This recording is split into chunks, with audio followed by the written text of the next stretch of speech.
家伙，你这条命，我今天收定了。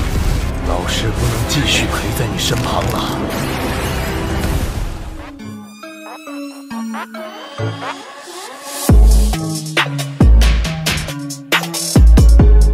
Halo para tetua, para pecinta Battle Through the Heavens dimanapun kalian berada. Gimana nih kabar para tetua yang selalu stay dan udah selalu meramaikan kolom komentar? Udah siapkan cut dengan perjalanan dari Mang Oyan? Bilang gak usah pakai lama-lama lagi, kita akan cutkan perjalanannya dan selamat berimajinasi.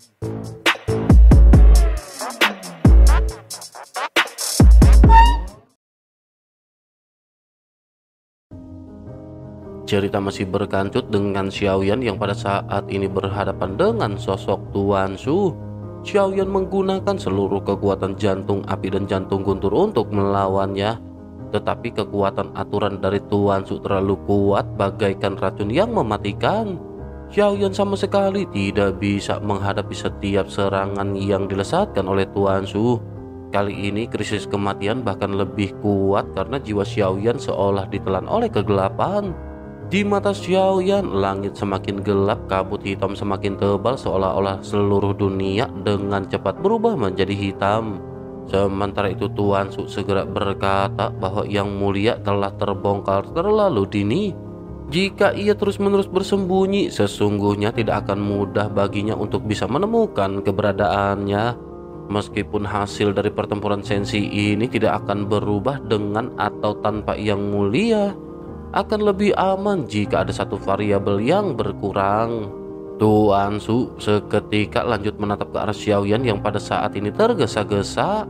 Sosoknya pada saat ini lanjut berkata bahwa ia berbeda dari sampah Sukyantai. Ia lebih berhati-hati dan Taiksu akan menelan sensi dan semuanya tidak akan dapat dirubah. Ia telah memperhitungkan hal ini, oleh karena itu mengapa ia pada saat ini masih terus berusaha untuk berjuang. Sementara itu di sisi lain, pada saat ini Ye Beijing mengerutkan kening dan menggerakkan tubuhnya.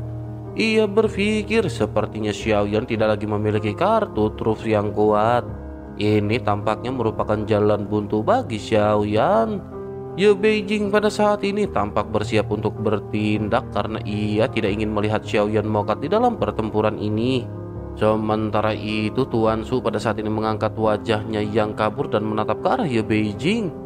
Tampak seolah-olah ia bisa melihat apa yang akan dilakukan oleh Ye Beijing. Sosoknya seketika mulai berbicara.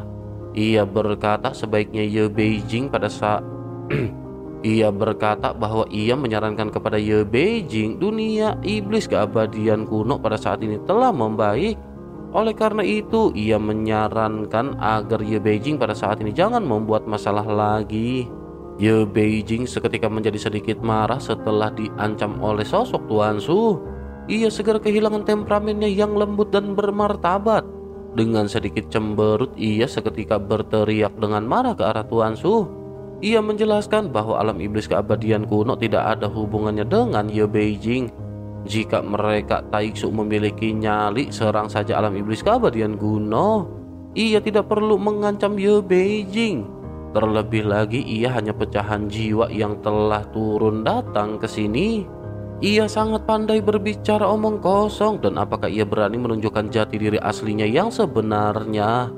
Tuan Su pada saat ini terdiam mendengar apa yang baru saja dikatakan oleh Ye Beijing. Ia tampaknya menyesal telah memprovokasi Ye Beijing. Ia tidak menyangka bahwa Ye Beijing tampaknya sama sekali tidak takut kepada Tuan Su. Melihat Tuan Su yang terdiam, pada saat ini Ye Beijing kembali berteriak bahwa ia berani menargetkan Ye Beijing. Mengapa ia pada saat ini tidak berani menjawab Ye Beijing? Ye Beijing tidak takut dengan kekuatan aturan gelap milik Tuan Su. Terkecuali ia mengebiri dirinya sendiri, barulah Ye Beijing tidak akan berani melawan. Tuan Su pada saat ini masih terdiam mendengar apa yang baru saja dikatakan oleh Ye Beijing. Sosoknya pada akhirnya lanjut berbicara bahwa akan ada kesempatan dan ia akan membuat Ye Beijing membayar harga atas apa yang telah ia katakan. Sementara itu Xiaoyan pada saat ini masih berjuang di dalam kegelapan dan kesadaran Xiaoyan menjadi kabur. Xiaoyan merasa bahwa Xiaoyan benar-benar akan mokat kali ini. Xiaoyan pun bertanya-tanya mengapa semua ini terjadi.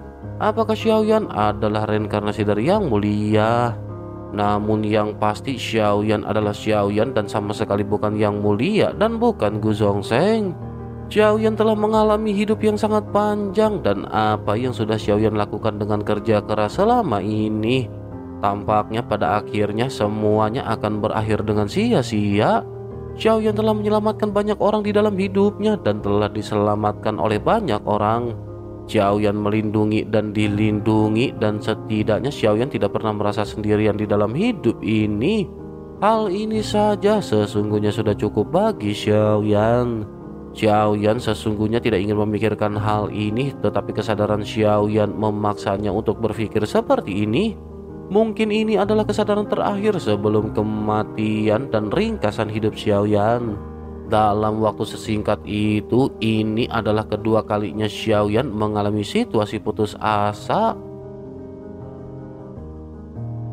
Xiaoyan pun kembali berpikir bahwa sampai kematiannya, Xiaoyan tidak pernah mengerti mengapa Yang Mulia memilih untuk bereinkarnasi.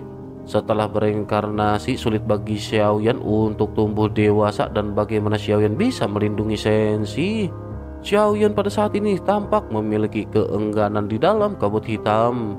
Pada akhirnya kabut hitam menelan Xiaoyan dan akhirnya berubah menjadi kegelapan, dan jiwa serta raga Xiaoyan lenyap. Xiaoyan pada saat ini benar-benar mokat dan segalanya menjadi sunyi.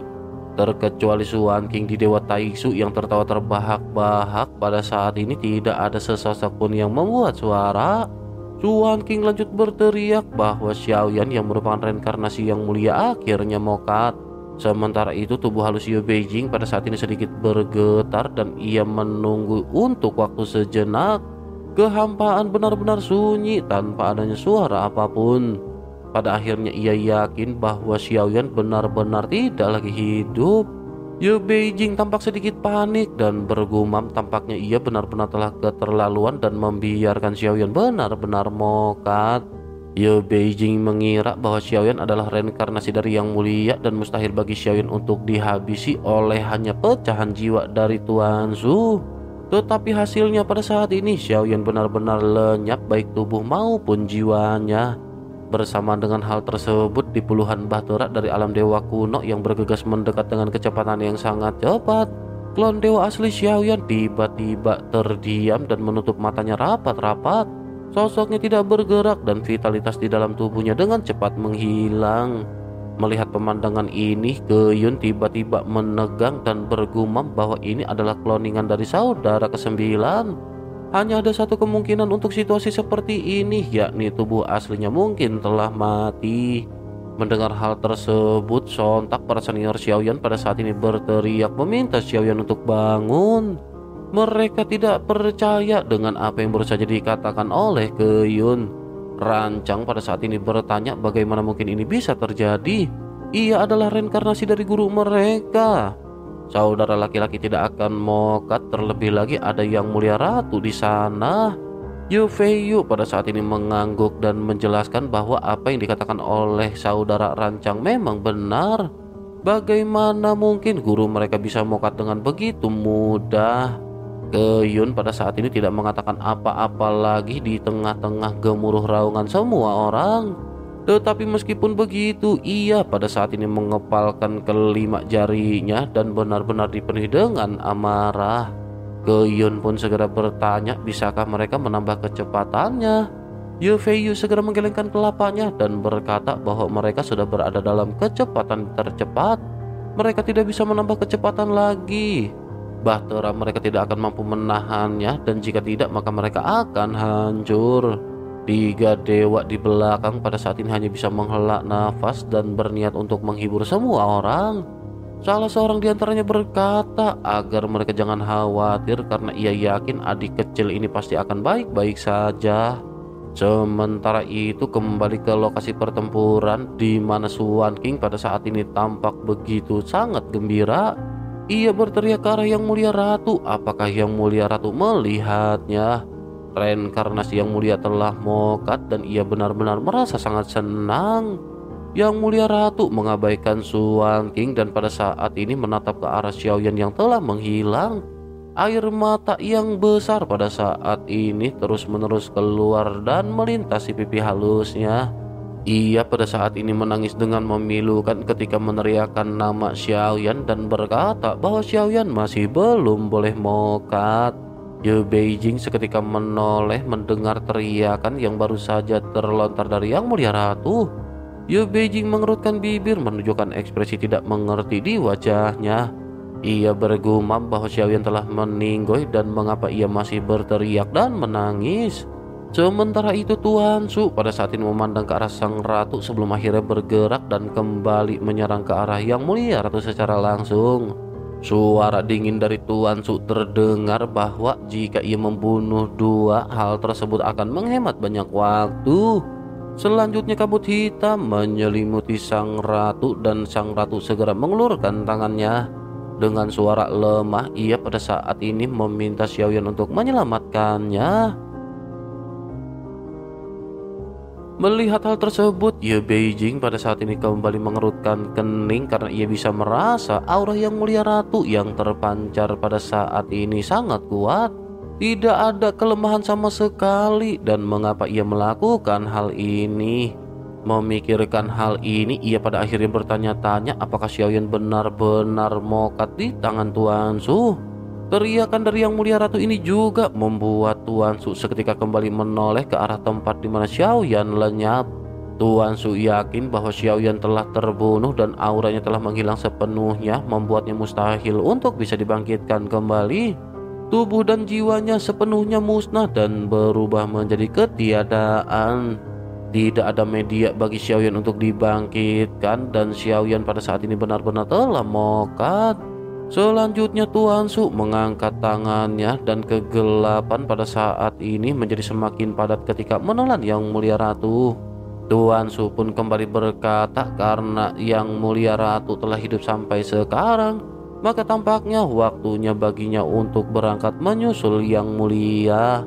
Sementara itu di kejauhan, Suqian Tai pada saat ini masih tertegun menyaksikan apa yang baru saja terjadi. Ia hanya bisa menatap ke arah Tuan Su yang pada saat ini berniat untuk menghabisi Yang Mulia Ratu. Sementara itu Ye Beijing pada saat ini benar-benar tidak yakin apakah Xiaoyan pada saat ini telah mokat. Hilangnya kesadaran sama seperti pingsan dan tidak tahu sudah berapa lama Xiaoyan tidak sadarkan diri. Tetapi pada saat ini seolah-olah ada kilatan petir yang tiba-tiba menyambar kehampaan. Jantung Xiaoyan seperti berkedip dan berdetak lagi dan Xiaoyan pada saat ini seolah-olah melihat seluruh penampilannya. Xiaoyan pada saat ini berubah menjadi bola cahaya putih. Bola cahaya ini tampak terlihat lembut dan sepertinya akan bisa padam hanya dengan satu pukulan lembut. Sebuah suara yang familiar juga pada saat ini segera terdengar di telinga Xiaoyan. Suara tersebut berkata bahwa Xiaoyan masih terlalu lemah. Ia hanya jiwa yang terbelah, tetapi ia berhasil menghabisi Xiaoyan. Mata Xiaoyan sedikit kabur, tetapi Xiaoyan samar-samar bisa melihat warna ungu dan Xiaoyan menyadari bahwa sosok yang baru saja muncul adalah sosok Nirwana. Xiaoyan pada saat ini ingin berbicara, tetapi nyatanya bahkan Xiaoyan tidak bisa berbicara dan Xiaoyan hanya bisa mengeluarkan suara serak. Sementara itu Nirwana pada saat ini kembali berkata kepada Xiaoyan bahwa Xiaoyan bisa membuat pilihan sekarang untuk mengakhiri hidupnya ini sepenuhnya. Tentu saja Xiaoyan juga memiliki pilihan lain selain hal tersebut. Begitu selesai berbicara, Nirwana merentangkan cakarnya dan sebuah bola cahaya muncul dengan sosok yang melingkar di dalamnya. Ia lanjut menjelaskan Xiaoyan bisa menelan bola cahaya ini dan Xiaoyan akan mendapatkan kembali tubuh serta jiwanya. Tetapi Xiaoyan juga akan memiliki sebagian ingatan dari Gu Zhongsheng. Ini adalah jiwanya dan Nirwana pernah memukulnya hingga ia memuntahkan separuh jiwanya. Mendengar hal tersebut, kesadaran Xiaoyan pada saat ini berangsur-angsur menjadi semakin jelas. Tetapi tampaknya Xiaoyan tidak memiliki pilihan lain karena Xiaoyan sama sekali tidak berbicara. Xiaoyan pada saat ini hanya bisa terdiam dan Xiaoyan sesungguhnya ingin menyelesaikan kehidupannya pada saat ini. Nirwana pun segera menjelaskan bahwa ia tahu Xiaoyan ingin mengakhiri semuanya, tetapi Xiaoyan bisa melihatnya terlebih dahulu. Selanjutnya sebuah gambaran yang jelas muncul di hadapan mata Xiaoyan. Cailin dari alam dewa kuno sedang duduk di sebuah halaman dan ia tidak berlatih juga tidak melakukan apapun.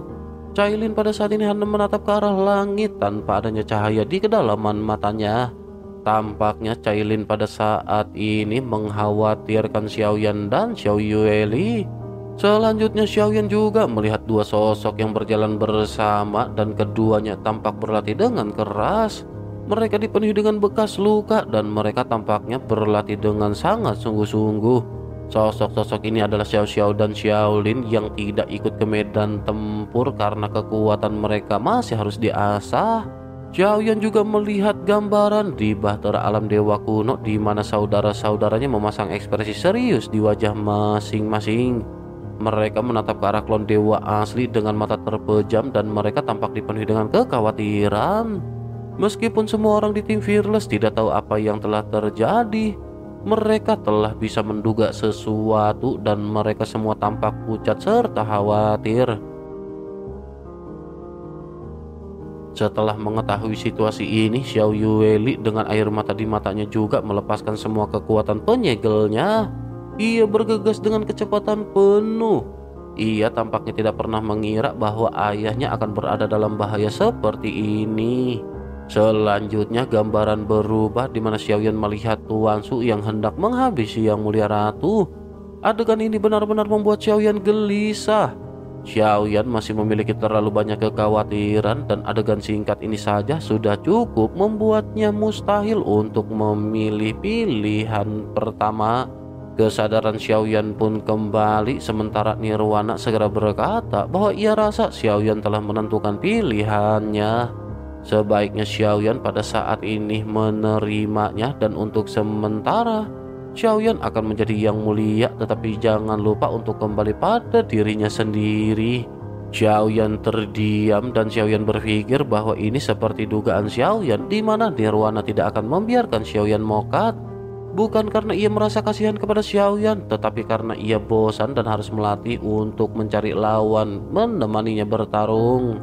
Tanpa menunggu Xiaoyan berpikir, Nirwana mengulurkan cakarnya ke depan dan lelaki kecil di dalam cahaya menyatu dengan Xiaoyan. Kenangan samar muncul di dalam benak Xiaoyan dan beberapa kenangan yang bukan milik Xiaoyan muncul di benaknya. Ini adalah pecahan yang sangat remeh dan hampir tidak ada yang jelas yang bisa dilihat oleh Xiaoyan. Hal ini hanya membuat Xiaoyan merasa sakit kelapak yang luar binasa. Sosok Nirwana juga menjelaskan bahwa ini merupakan berkah buat Xiaoyan atau juga bisa berbalik menjadi bencana. Ini bisa membuat Xiaoyan berlatih lebih cepat, tetapi pada saat yang sama Xiaoyan juga mungkin bisa melupakan niat awalnya. Bersamaan dengan hal tersebut, dalam kehampaan pada saat ini tiba-tiba ada kilatan petir. Tuan Su perlahan menoleh dan tertegun. Sosoknya pada saat ini tanpa sadar bergumam, bagaimana mungkin ini bisa terjadi? Orang ini telah sepenuhnya musnah dan bagaimana mungkin ia bisa dibangkitkan? Sementara itu teriakan Yang Mulia Ratu pada saat ini terdengar semakin keras. Tuan Su pun seketika memutuskan berbalik dan melambaikan tangannya.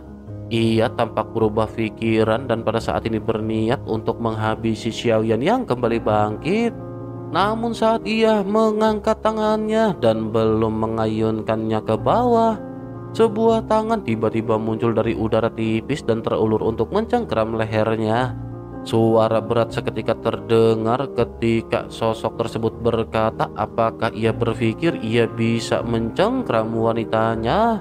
Begitu lengan ini muncul, tubuh yang tampak perlahan memadat juga segera terlihat dengan jelas. Sosok ini mengenakan jubah hitam yang tampak agak longgar di tubuhnya dan ini bukan karena tidak pas di tubuhnya. Ini memang gaya berpakaian dari sosok tersebut. Jubah yang longgar ini membuatnya tampak terlihat santai dengan rambut yang berkibar di belakangnya. Begitu sosok ini muncul, Ye Beijing di kejauhan juga tidak dapat menahan diri untuk menjerit kegirangan. Sosoknya tanpa sadar pada saat ini bergumam bahwa ini adalah Yang Mulia. Sukian Tai juga membelalakan matanya dan jelas ia tidak menyangka akan melihat pemandangan ini. Sosoknya juga tanpa sadar bergumam bahwa ternyata ini adalah Gu Zhongzheng. Sementara itu Tuan Su bahkan pada saat ini benar-benar tidak bisa membuat penilaian yang akurat. Sosok di hadapannya ini benar-benar bukan sosok Xiaoyan yang pada saat sebelumnya ia temui. Sosoknya pada akhirnya bergumam bahwa ini benar-benar tidak mungkin karena Gu Zhongzheng telah lama mokat. Mungkinkah yang sebelumnya ia hancurkan bukanlah reinkarnasinya? Tuan Su pada saat ini dicekik oleh sosok yang ternyata adalah Gu Zhongzheng, dan sosoknya pada saat ini tidak dapat bergerak sama sekali. Apa yang dialami oleh Tuan Su pada saat ini sama seperti apa yang dialami oleh Xiaoyan sebelumnya yang dicekik oleh Tuan Su. Selanjutnya dada dari Tuan Su langsung meledak dan ia memaksa tubuhnya untuk menghancurkan dirinya sendiri melepaskan dari tangan Gu Zhongzheng. Sosoknya berhasil melepaskan diri dan sedikit melesat mundur.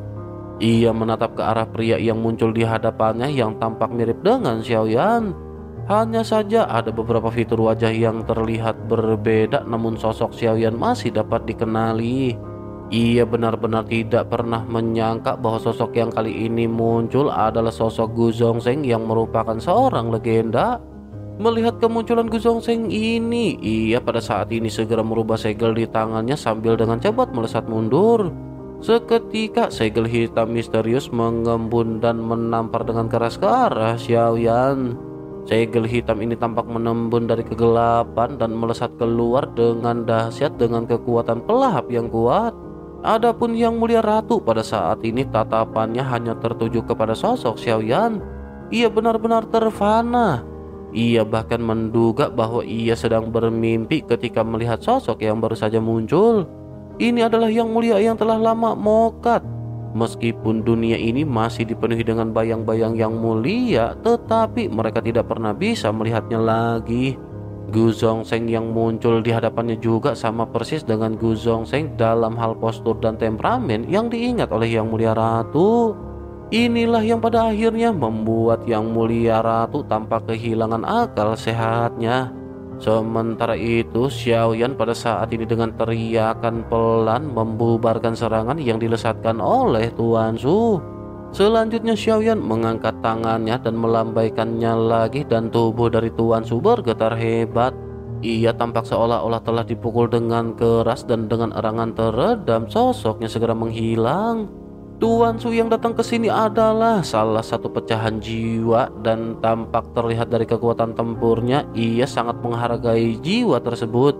Sepertinya jika jiwa ini hancur maka tubuh asli dari Tuan Su pasti akan terluka parah.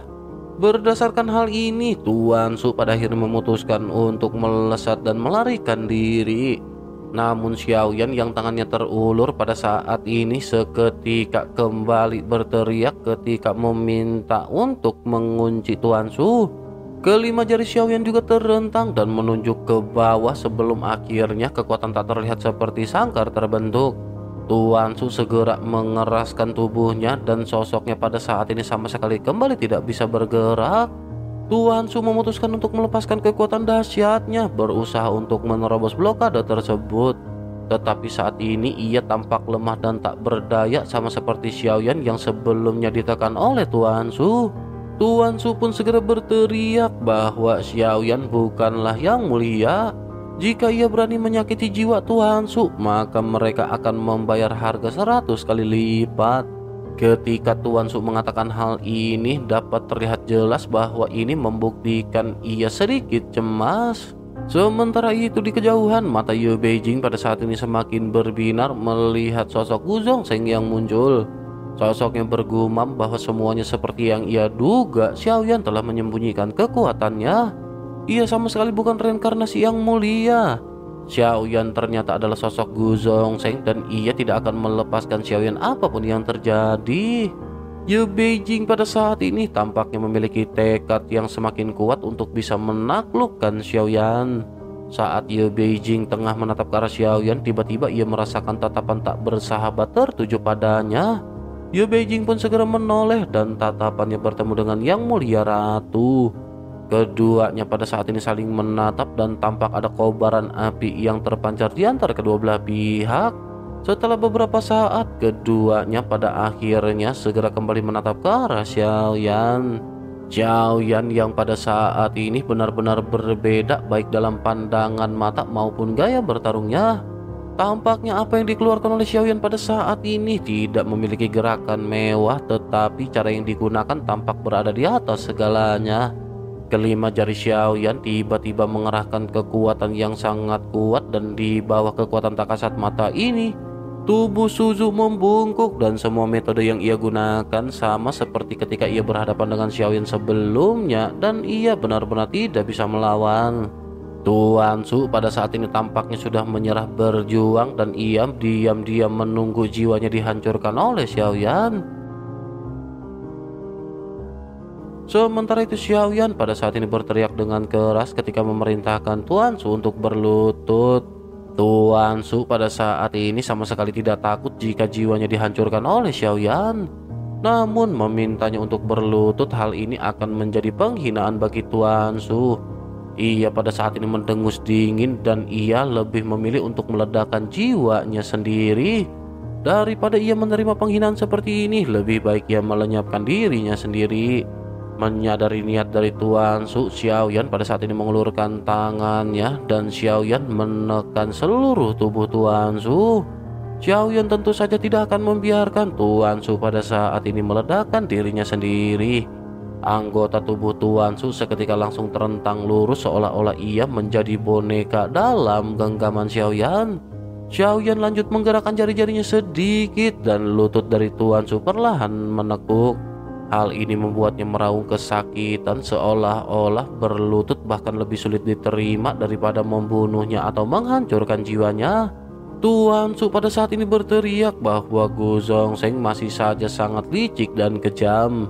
Ia ingin menggunakan cara ini untuk menghancurkan pikirannya dan memutus jalur kultivasinya. Suzu pada saat ini lanjut mengeluarkan raungan marah, dan lututnya pada saat ini tampak benar-benar tidak lagi bisa terkendali. Suzu melawan dengan sekuat tenaga, tetapi tidak peduli bagaimanapun ia melawan, hal tersebut sia-sia.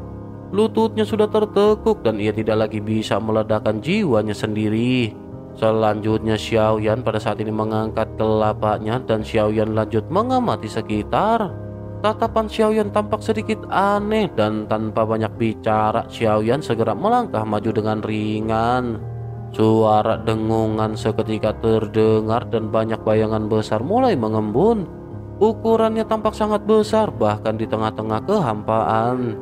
Lingkungan yang berada di sekitar telah dibentuk oleh para prajurit Taiksu, dan banyak roh hantu perlahan terjatuh. Dengan bayangan besar dari serangan Xiaoyan, semua yang telah dibentuk oleh Taiksu pada saat ini langsung dihancurkan. Para prajurit Taiksu yang tak terhitung jumlahnya juga langsung berubah menjadi bubuk dan meledak menjadi kabut berdarah. Dewa Taiksu yang berada di sekitar juga tidak terkecuali. Mereka hanya bisa bertahan sejenak sebelum akhirnya mereka semua hancur berkeping-keping. Xiaoyan juga pada saat ini terus-menerus melangkahkan kakinya dengan ringan. Bayangan yang muncul lagi pada saat ini kembali melangkah menuju ke arah bintang-bintang di sekitar. Bintang-bintang ini berguncang hebat, dan saat bayangan besar ini terjatuh, mereka semua tidak mampu menahan beban dan hancur hingga meledak. Setiap bintang di sini telah dilubangi oleh Taiksu dan digunakan sebagai wadah untuk pembentukan prajurit. Dengan begitu, maka pada saat ini mereka yang dibentuk oleh Taiksu benar-benar telah dihancurkan. Banyak juga sosok dari Taiksu yang pada saat ini berniat untuk melarikan diri, tetapi semuanya benar-benar tidak diberi kesempatan. Ye Beijing dan Suqian Tai pada saat ini menatap ke arah tempat-tempat yang dihancurkan oleh Xiaoyan dengan begitu mudah. Sementara itu Tuan Su masih terus berlutut di dalam kehampaan, sehingga ia dapat melihat dengan mata kepalanya sendiri betapa rentannya apa yang mereka sebut kekuatan. Bintang-bintang ini semua adalah akumulasi dari Taiksu ketika mereka berada di Senshi untuk waktu yang panjang. Namun saat ini mereka semua benar-benar telah berubah menjadi puing-puing hanya dalam waktu sekejap. Dengan kehancuran ini, maka sumber daya pada saat ini benar-benar akan kembali menjadi milik Senshi. Sementara itu di sisi lain, Xuan King pada saat ini berlutut di tanah dan mencengkram rambutnya dengan panik. Ia tampak gila pada saat ini dan berteriak bahwa ini tidak mungkin terjadi. Semua ini adalah hasil dari kesuksesannya setelah mereka datang ke Senshi dan pada akhirnya ini semua dihancurkan. Melihat semua rencananya akan sia-sia, Suan King sama sekali tidak mampu mengendalikan emosinya. Matanya pada saat ini gemetar ketika ia menatap ke arah Xiaoyan yang menggantung di kehampaan. Bahkan Tuan Su pada saat ini dikalahkan. Ia telah menggunakan semua kartu trup terkuatnya, tetapi ia masih gagal menghabisi Xiaoyan. Dampak dari hal ini juga pada akhirnya telah menyebabkan bencana besar yang tidak pernah diperhitungkan oleh Suan King. Suan King pada saat ini tampak menyesal dan berpikir bahwa mereka telah melakukan pertempuran di waktu yang salah. Pertempuran ini tampaknya benar-benar terlalu mendadak untuk dilakukan. Perkembangan situasi hingga saat ini benar-benar jauh melampaui ekspektasi Suan King. Sebenarnya ia seharusnya tidak meminta Suzu untuk keluar. Namun desakan Suan King ini pada akhirnya menyebabkan situasi berkembang hingga pada saat ini. Terlebih lagi, Tuan Su juga telah kehilangan boneka dewa asli setengah langkah menuju ke alam kuno. Hal ini dapat dikatakan merupakan kerugian yang sangat besar ditambah dengan kehancuran Taiksu. Bayangan raksasa yang bersiul di kehampaan ini adalah 7 langkah mengejutkan para dewa yang telah digunakan oleh Xiaoyan berkali-kali sebelumnya. Tetapi yang Xiaoyan gunakan kali ini benar-benar berbeda daripada yang sebelumnya. Sepertinya yang Xiaoyan turunkan bukan hanya sekedar bayangan raksasa, tetapi kekuatan aturan yang dapat menghancurkan segalanya. Seperti apa yang dipelajari oleh Xiaoyan bahwa ini adalah kekuatan aturan kejutan. Hal ini menyebabkan seluruh kehampaan bergetar dan tampaknya tidak peduli seberapa keras benda yang dihantam. Benda ini tidak akan mampu menahan kekuatan tersebut. Xiaoyan yang telah menghancurkan banyak prajurit Taiksu, begitu juga dengan Dewa Taiksu dan bintang-bintang yang dibentuk oleh Taiksu, tiba-tiba matanya terfokus dan menatap ke arah Suqian Tai. Tubuh Xiaoyan tiba-tiba bergerak dan langsung menuju ke arah Suqian Tai, dan begitu melihat hal ini, raut wajah Suqian Tai berubah. Detak jantungnya bertambah cepat saat ia melihat Xiaoyan bergegas ke arahnya. Suqian Tai pun segera mengirimkan pesan melalui transmisi jiwa kepada Xiaoyan ketika bertanya apa yang akan dilakukan oleh Xiaoyan. Apakah Xiaoyan benar-benar telah lupa dengan perjanjian mereka?